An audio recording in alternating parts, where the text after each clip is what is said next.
Bonjour à toutes et à tous, on commence cette revue de presse avec notre grande page Ligue des Champions avec la suite des huitièmes de finale. Première grosse surprise, le Bayern Munich a concédé le match nul 1 but partout face au RB Salzbourg.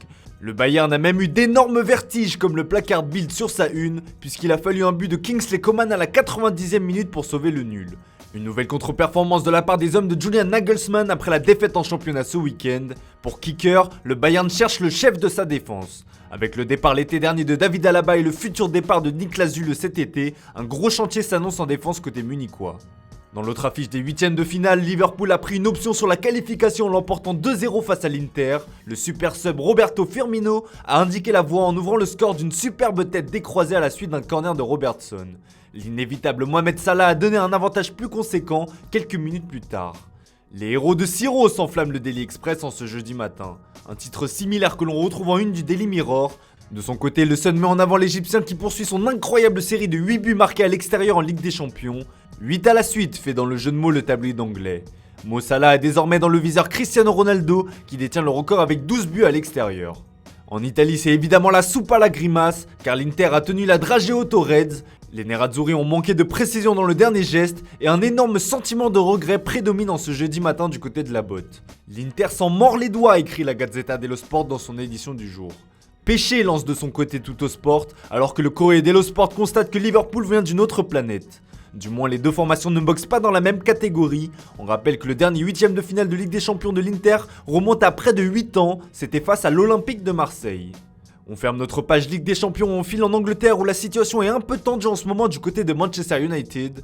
Les résultats et le jeu proposé ne sont pas au rendez-vous et forcément il faut trouver des coupables. Ces derniers jours, la presse anglaise pointait du doigt le comportement de Cristiano Ronaldo, accusé de créer des clans au sein du vestiaire.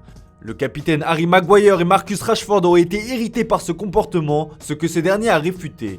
Nous sommes unis, comme l'explique le Manchester Evening News sur sa une. En attendant de démêler le vrai du faux, les Red Devils se sont fait épingler par la fédération anglaise comme le rapporte le Daily Star.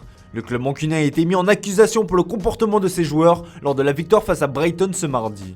Rappel des faits, les joueurs de United avaient encerclé l'arbitre de la rencontre pour protester une décision, ce qui n'a visiblement pas été du goût de la fédération anglaise. Enfin, pour être complet sur l'actualité de la Premier League, Newcastle a une nouvelle cible pour cet été comme le relaye le Sun. Le milieu de terrain de Crystal Palace, Eberechi Eze, plairait beaucoup aux Magpies qui sont prêts à mettre pas moins de 50 millions d'euros sur la table. Ces derniers ont déjà tenté le coup cet hiver en proposant un prêt payant de 5 millions assorti d'une option d'achat d'environ 40 millions d'euros. Visiblement, Newcastle est déterminé à se l'offrir, quitte à mettre le prix. Allez, on file en Espagne avec le choc des barrages allés de l'Europa League, un choc aux faux airs de Ligue des Champions entre le FC Barcelone et Naples qui se jouera à 18h45. Allez le Barça, encourage le Mundo Deportivo sur sa une.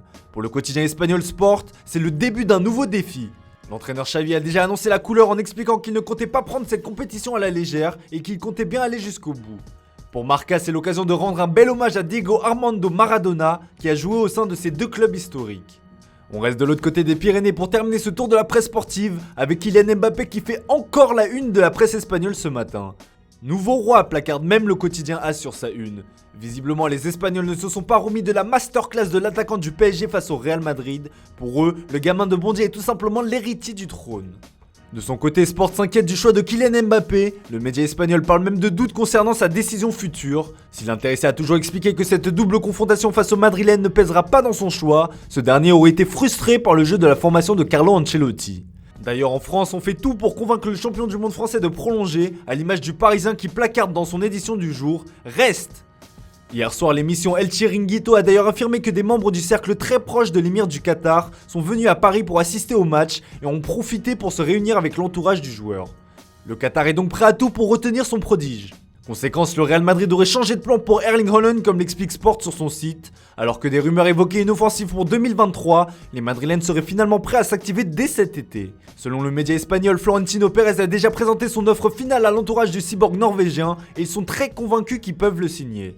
Voilà, c'est tout pour ce matin, merci pour votre fidélité, bonne journée à vous, on se retrouve tout à l'heure pour le traditionnel JT Foot Mercato.